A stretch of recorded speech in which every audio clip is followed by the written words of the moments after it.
Okay, so this is a part two of our uh, section on cultural and psychiatric diagnosis, part two on the introduction and key terms part. So coming down here, so race I think we looked at, and it's brought up in terms of how the DSM defines it and the context, the DSM-5 TR context, the concept of race.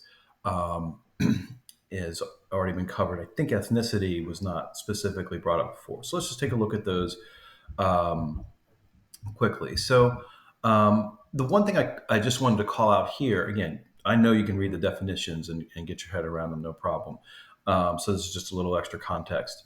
Um, a lot of times the DSM is referring to, because it's written by psychiatrists, like these, it's the APA, American Psychiatric, so they inevitably will describe the DSM from a psychiatry point of view, to at least to some extent.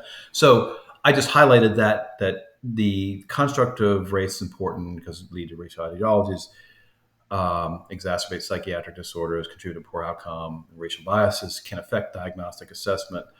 I just called that out. Again, I know already know this, but I just wanted to make sure it's clear that this is not just for psychiatrists. Likewise, not just, this is my opinion, for social workers, for us as social workers.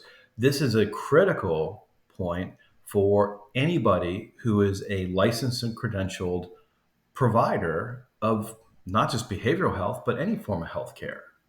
If you are credentialed and empowered, and thusly empowered to conduct an assessment and render a diagnosis, these are important concepts. So probably you probably already know that, but I just wanted to call it out. The other thing is that I really like the virtual case study with our fictional client Glenn, because this is, as you'll see in the case study, the how Glenn identifies in terms of race and ethnicity and his perception of the events contributing that are a primary contributor to his distress, and how his perception of race and racism, as an identified member of a marginalized community, in this case Aborigine of Australia, is anyway, you'll see all that, how that impacts